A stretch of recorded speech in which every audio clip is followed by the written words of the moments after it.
Magandang umaga, Bagong Pilipinas. Magandang umaga, SOC Surgeon Region. On behalf of our Regional Director, Dr. Aristides Concepcion Tan, Apostle Leo Dominguez, Reformado of Department of Health Center for Health Development, SOC Surgeon Region, and I'll be your host for Let's Do a Talk. Ngayon po umaga ating pag-uusapan ang sakit na or monkeypox. At patulungan tayo sa topic na ito, we have our guest for today, the Regional IRID Nurse Program Coordinator, our Nurse 3, Miss Jeljen B. Seno. Welcome, ma'am, and bati po tayo sa ating mga tagapanood. Okay, hello po Ma'am Lia. Magandang umaga po sa iyo. Magandang umaga po sa lahat. Isang malusog at masayang SOC Surgeon po sa ating lahat. Thank you, Ma'am Jeljen. Ngayon, dahil nandito tayo, dahil meron na tayong 2 kumpirmadong kaso ng mpox sa ating rehiyon, no? At para matulungan tayo na maipataas ang ating kaalaman tungkol sa mpox upang maiwasan natin ang pagdami ng kaso, mga kababayan, dapat kumbaga malaki yung kaalaman natin tungkol sa mpox. At para nga masagot ang ating mga katanungan, Ma'am Jeljen is here with us. Now, sa unang tanong, Ma'am Jeljen, no, kasi parang ang daming hindi pa kabisado kung ano ba talaga yung mpox. Hindi nila, kumbaga, we're not yet aware kung ano ba talaga yung mpox. So, ang unang tanong natin, ano nga ba itong sakit na ito? Bakit ito tinawag na mpox? At totoo bang galing ito sa unggoy? Kasi monkeypox eh. Yes po, ang mpox po ay isang virus, no? Nanggaling po siya at una po siyang nakita sa mga unggoy noong 1958. Kaya po siya tinawag na mpox. It's short for monkeypox po, Ma'am Lia. So, 1958 pala to. Yes, ma'am. Meron na. Opo. Kaya siya tinawag na re-emerging disease. It's a re-emerging disease, Ma'am Mm. Lia. No? Kasi nagkaroon lang po tayo ng global outbreak noong 2022. So, kaya re-emerging po siya.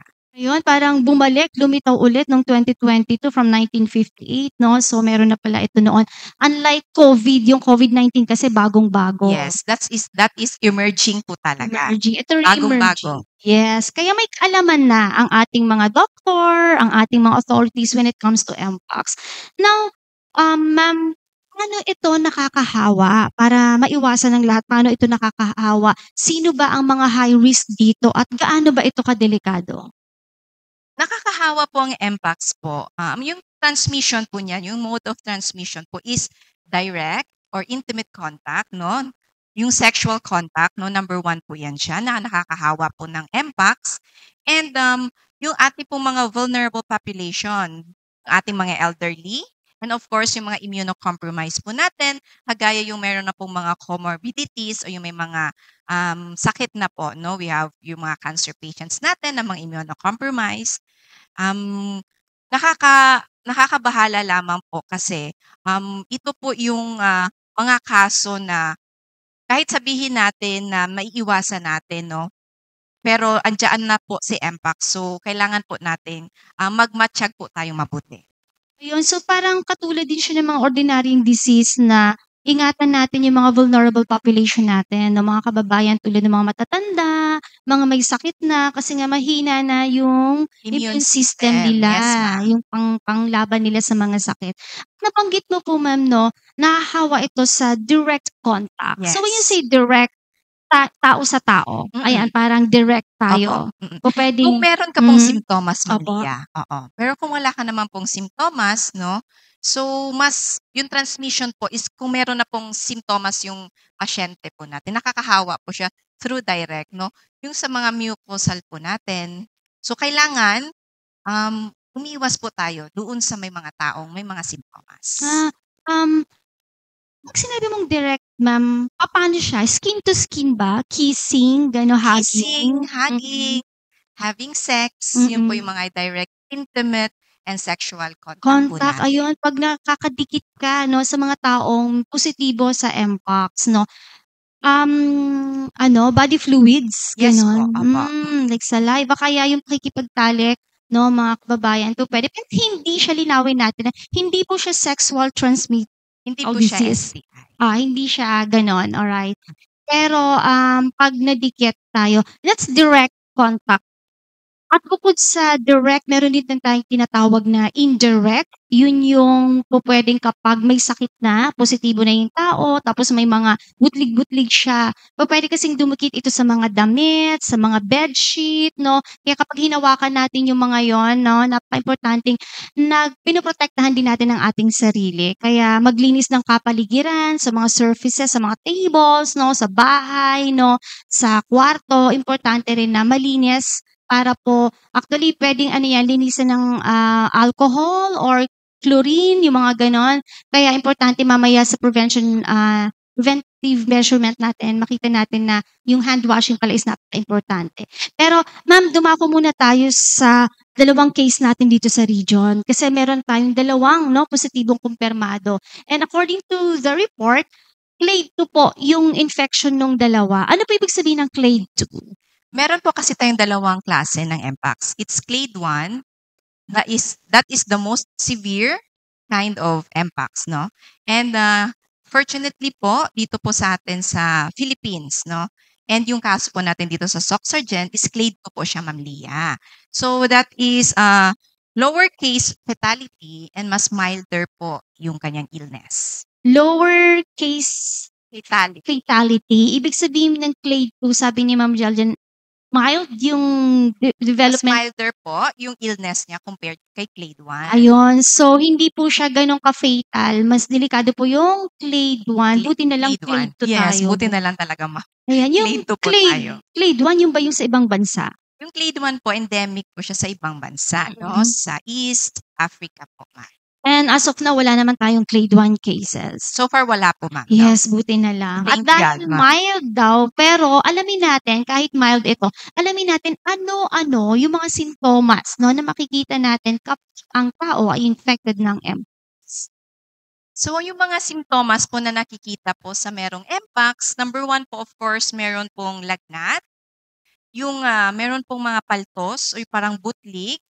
Meron rin pong pananakit ng katawan, pananakit ng likod, pananakit ng mga kasukasuan po natin, and yung meron pong yung mga lymph nodes po natin, yung mga kulani. So, ayun po yung mga simptomas ni mpox, ma'am. Oh, so Ma'am Jeljen, para pala siyang may trangkaso, yung mga simptomas ng trangkaso. Mga kababayan, ulitin natin na lagnat. Lagnat kasi parang general na sakit 'pag may infection, ma'am, 'no? Yes po, ma'am. Ayan, so parang tinatrangkaso, may lagnat, masakit yung katawan, masakit yung likod, yung may headache, masakit ang Yes, ulo, masakit ang ulo. may panghihina, Yeah, opo. 'no? At bukod diyan, ganito 'yon, okey, ano yung mga sintomas ng trangkaso? Tapos dagdagan natin ng may butlig-butlig, may pamamantal sa katawan, tapos namamaga ang mga kulani, mga lymph nodes. Lymph nodes. Saan ba natin makikita yung mga kulani natin? Okay, dito. Meron Sa tayo may dito sa kilikili, sa mga singit. singit-singit, Yes. ayan, namamaga 'yan. So, 'pag 'yan, kumbaga hindi na siya ordinaryong trangkaso lang, 'no, napakaimportante na nag-a-isolate, tama ba, Of ma'am, course, 'no? Ma'am Lia. Kailangan po nating i-isolate po yung ating kung meron pong simptomas, meron po kayong nararamdaman na simptomas na yung binanggit po namin kanina, 'no, maaari pa po tayong mag-isolate para hindi po tayo makahawa po ng iba nating mga kasama, lalo na sa bahay, 'no? And then kung sa office naman, kung maaari, 'wag po muna tayong pumasok sa opisina. Gaano katagal yun, ma'am? Yung kasi 'pag ayun, yung chickenpox, 'di ba, parang may hangganan siya, tama ba? Yung gagaling naman siya ng Yes, kusa. 21 days po yung ni mpox, yung incubation niya po. So, this is a self-limiting virus, Ayun. ma'am. So, ibig sabihin, kusa lang rin po siyang gumagaling, no? And yung mga kailangan lang natin i-manage is yung mga simptomas na nakikita natin sa kanya. Like yung kung may lagnat, so ma-manage natin siya ng ating mga paracetamol. Ayan. Ayun. So, 21 days na. 21 days po. Matagal. Opo, matagal, ma'am. Matagal-tagal siya. Kasi nakikita pa rin hangga't hindi po gumagaling Opo.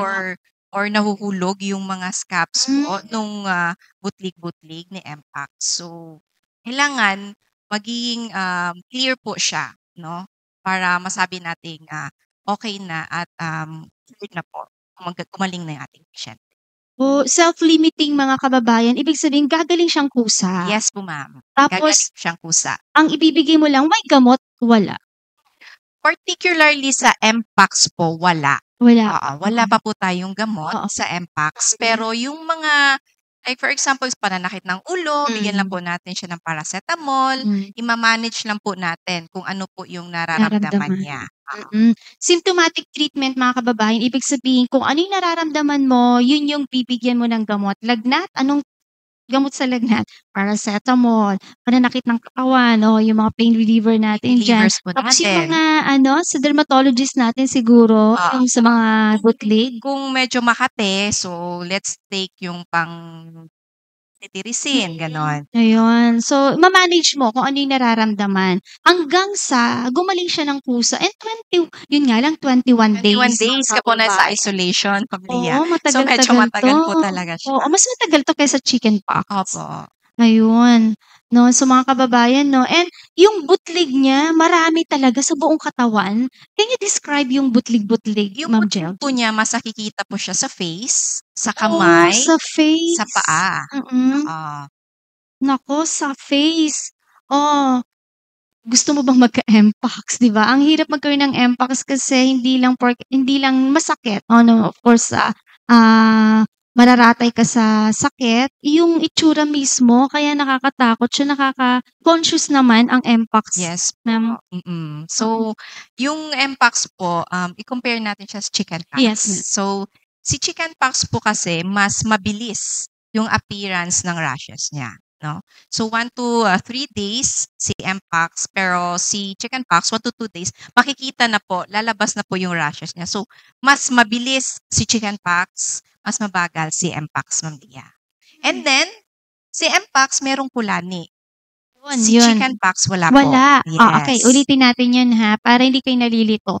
Uy, ano ata 'to, chickenpox lang 'to, hindi 'to mpox, in denial ka pa. Pero tignan mo mga kulani, Yes. kupain. Baka maga na po yung ating mga kulani. So, i-check po natin yan. Yes, 'pag namamaga na 'yan mga kababayan, naku, i-isolate mo na 'yung sarili mo kasi baka mpox pala 'yan. Tapos, Ma'am Georgine, tama ba na, puwede rin siya makita sa mga private parts, mga genital? Yes po. Yes po, ma'am. Sa face, si Mpox, sa Opo. kamay, sa paa. Si chickenpox naman, more on sa katawan, sa paa natin. So, tayo naman siguro nagkaroon na ng chickenpox, no? So, medyo wala po siya sa face talaga. So, bihira. So, mas more on Sa sa katawan ang katawan, sa paa, sa chickenpox. chickenpox. Naku, nakakapangit talaga ang mpox. Tapos sa mga mucus, Yes po, mucosa, nakikita rin po siya sa loob nating mga bibig. bibig, mata, gano'n ba, Yes. ma'am, 'no? Naku, mas severe pala itong yung pagtubo ng mpox sa Yung mga katawan. butlig-butlig. Oo, Makati itong mga 'to. Makati rin po, ma'am. Kaya kailangan 'no ng mga gamutin 'no, yung pangangati, 'pag binigyan tayo sa dermatologist 'no, puwede silang kumonsulta, Yes ma'am. po, ma'am. Alright. Yung chickenpox, ma'am, balik tayo dun sa comparison ng chickenpox tsaka mpox. Chickenpox kasi more on sa bata. Kahit paano ba 'to, parang sino bang mas risk ang age dito o pareho lang sila na kahit matanda or bata? Nagkakaroon din naman po ng chickenpox kahit yung mga matatanda natin, no? So, wala po siyang pinipiling edad. Yes po, ma'am. So, pupuwedeng bata, matanda Pwedeng talaga bata, tamaan matanda. ng Opo. chickenpox at mpox. Yes po. Yun lang, alamin natin talaga yung pagkakaiba. Ang chickenpox more on sa katawan, mpox more on sa mukha. Tinutubuan siya kahit sa private parts, sa loob ng bibig at sa mata ang mpox. Pag-usapan naman natin ngayon ang bakuna. Maraming nagtatanong, "Naku, may bakuna ba 'yan para makapagpabakuna kami?" Sa mpox, ma'am, may bakuna ba tayo? Wala pong available na bakuna dito sa Philippines, Ma'am Lia. Yes, tama mga kababayan. Kaya mag-ingat tayo kasi according to DOH, ang bakuna po ay pina-prioritize yung mga yung outbreak 'no, sa ibang Sa ibang bansa. Sa like Africa kasi mataas. So, although naka-line up tayo ng request, pero sa ngayon po wala po tayong bakuna. Mas maganda na umiwas po tayo sa ano yung payo mo naman sa mga caregiver o mga nag-aalaga ngayon 'no, kung sakaling, "Uy, baka mpox pala 'to." Paano ko siya aalagaan at paano mapoprotektahan yung sarili bilang tagapag-alaga ng mpox patient? Una-una po kapag tayo po ay, nag-aalaga na may mga simptomas ng mpox, dapat po ay protektahan po natin yung ating mga sarili. Of course, kailangan po natin magkaroon ng mask, gumamit pa tayo ng mask, at kung meron po tayong gown, magsuot rin po tayo ng gown. And of course, yung hand washing po natin, and lagi po tayong mag-sanitize or mag-alcohol ng ating mga kamay. Ayun po, ma'am. Alam kung ano ang mpox at paano ito maiiwasan. So sa mga nakikinig po ngayon, let's educate po yung ating family members, loved ones, and friends. Ipakalat po natin itong mga pamamaraan, no, kung paano hindi tayo mahahawa sa mpox para, no, bumalik tayo sa zero mpox, no, ang ating rehiyon. Now, ma'am, sa rehiyon natin ngayon, sa DOH, sa HD SOC Surgeon, ano po yung mga paghahanda, no, na mga ginagawa natin para labanan ng mpox? Ang goal po natin ngayon po is to reduce the transmission sapagkat meron na tayong 2 kaso. So, ginagawa po ni DOH na kung pupuwede lamang po ay hindi na po madagdagan yung ating kaso ng transmission ni mpox and wala na po sanang magpa-positive pa sa mga darating na panahon. And of course, iwasan po natin sana po wala po tayong death, 'no? That is very important, Ma'am Lia. Wala po sana po tayong death because of mpox. Tama. Kaya mga kababayan, mag-ingat tayo ha. Suriin natin mabuti yung mga nararamdaman natin. Pero wag magpakalat ng maling impormasyon. Ito rin talaga yung Yes. pinapakiusap natin. Wag magpakalat ng maling impormasyon para hindi po tumaas ang stigma. Wag pandirihan. Imbis po tulungan natin, no? Kapag may nakita tayong mga ganung signs and symptoms. Ngayon, ma'am, tanong ng mga karamihan, no, sagutin na natin itong mga kuro-kurong na naririnig natin sa social media, naririnig natin sa community natin. Kapag ganito kasi yung tao may trauma, may phobia sa lockdown. Dahil may sakit na naman, no? Ang sabi nila, magla-lockdown ba dahil may mpox? Ma'am, wala naman po tayong lockdown, 'no, because of mpox, 'no. Ang, dapat lang po natin talagang bantayan ay kung meron pong simptomas, isolate lang po, self-isolate lang po tayo sa ating mga bahay, 'no. So, para po maiwasan natin ang lockdown, tulungan niyo po tayo at tulungan niyo po kami, 'no. Magtulungan po tayo para hindi na po dumami yung kaso ng ating mpox. Tama, at para hindi talaga mag-lockdown kasi ngayon wala naman talaga, this is being managed by Department of Health, our LGUs or our PHO, lahat po tayo sa Yes, health ma'am. sector, tulong-tulong. Ito, Tulong-tulong. hindi po namin kakayanin kung hindi niyo rin gagawin yung inyong mga tungkulin na proteksyonan ang inyong sarili at inyong mahal sa buhay. Now, ang isa pang tanong nila, ma'am, kasi ang tao parang takot din agad sa era, no, pagsusuot ng face mask. Magsusuot daw ba ulit tayo ng face mask? Actually, ma'am, wala pong problem kung gusto po niyong magsuot ng face mask, 'no, because that is for ourself, 'no, protection po natin sa sarili po natin. Wala naman pong, kagaya ng COVID na mandatory na pinapasuot tayo ng face mask. Sa ngayon wala pong gano'n. Hindi pa po tayo umaabot sa gano'ng stage, 'no, sa gano'ng era. But for your protection, puwede naman po tayong magsuot. Puwede tayong gumamit ng face mask anytime po na gusto natin. Yes, tama. Actually, isa 'yan sa mga great learnings natin during pandemic. Natuto tayong maging conscious, maging aware na, "Uy, sinisipon ako, protektahan ko yung sarili ko. Uy, may umuubo, magfe-face mask ako." I think hindi na mawawala sa atin yung learning na 'yan. So, dapat kung alam mo na kailangan mong minsan nararamdaman mo 'yan, eh, 'pag nasa crowd place ka na parang, "Uy, crowded." Tapos walang, Hindi magandang air hindi circulation, hindi opo. maganda yung daloy ng Mm. hangin. Mukhang kailangan kong magtakip, 'no, ng bibig at ilong. So, yes, learning po natin 'yon. So, pupuwede po natin gawin, choice niyo po 'yon. Pero sa ngayon hindi siya yung Mandatory. oo, Yung mandatory. dati nung COVID times din. Tama. Ngayon naman, ma'am, ano ang maipapayo natin sa ating mga magulang? Kasi ang mpox hindi lang sa matatanda, puwede rin sa mga bata na vulnerable population kasi mga bata, eh. So, ano yung payo po natin sa ating mga magulang? Para po sa ating mga magulang, inaanyayahan po natin sila na kumpletuhin po yung mga bakuna, 'no, ng ating mga kabataan, yung mga anak po nila o yung mga inaalagaan po nila para po mas mas tumaas po yung immune system ng, ating mga kabataan. And of course, yung, prevention and protection po sa ating mga bata, turuan po natin sila ng hand washing, no? And kung meron po silang masamang pakiramdam o hindi maganda yung nararamdaman, tulungan po natin sila na magpa-check sa ating mga professionals. Tama, ingatan ang ating mga anak, no? I-practice natin yung ating prevention care. Hand washing, isa rin yan sa natutunan natin sa pandemic na dapat hindi na nawawala sa atin. At para naman po sa ating mga kababayan na nagtatrabaho ngayon, no, sa mga opisina o kaya kasi ano yan mga crowd places, no? Ano yung pwede nating maipayo sa kanila, ma'am?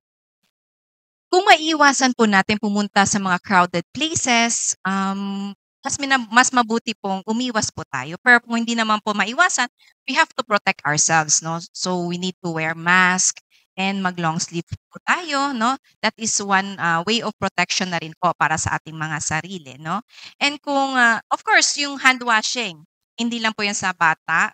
Of course, lahat po tayo kailangan po magkaroon ng magiging habit na po natin yung hand washing and sanitize na ating mga kamay or mag-alcohol po tayo always. Ayun, prevention is better than cure, ika nga. Yung pag-wear ng long sleeves kasi skin to skin contact, Yes po, no? ma'am. Napaka-importante sa trabaho, hand washing, punta sa mall, punta sa palengke, hand washing.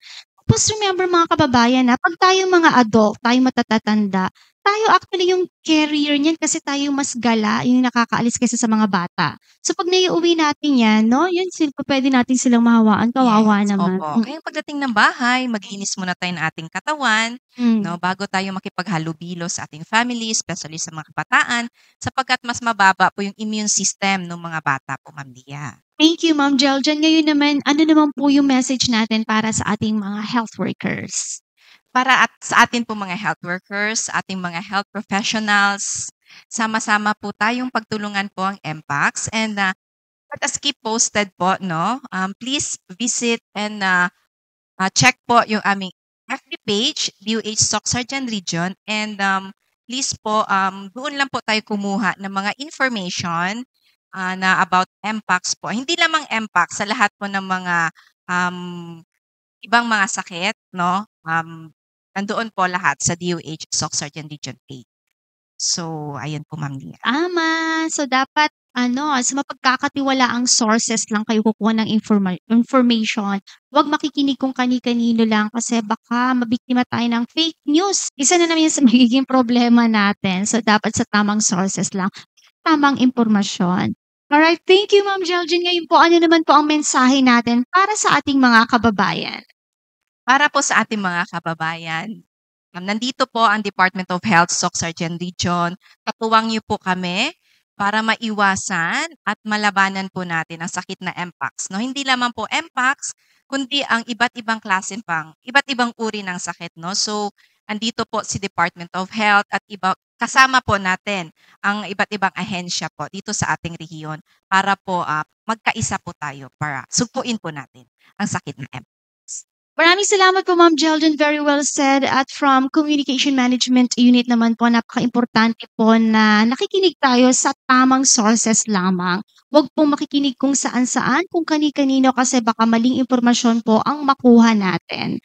Napaka-importante po na bawat pamilya dito sa SOC Surgeon, kahit isang miyembro lang ng bawat pamilya dito sa SOC Surgeon, may alam tungkol sa MPACS. Kayang magdesisyon, kayang sumuri at alam kung ano yung gagawin.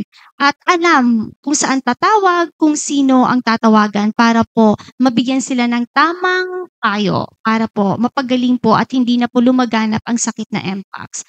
And again po, dito na po nagtatapos ang Let's Do a Talk.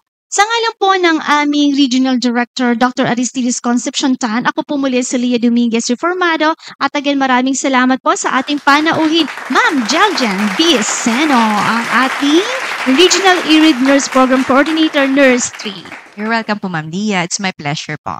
Yes. Thank you po. Sana sa ulitin. Alright. Maraming salamat po again mga kababayan. Standby po kayo. Please visit our page. Meron din po kaming YouTube at meron po kaming TikTok, DOHCHD SOC Surgeon YouTube channel. Subscribe, like, and share po tayo mga kababayan. Stay safe. Huwag pong magpapa-infect sa MPACS. Ibalik ang zero MPACS sa SOC Surgeon Region.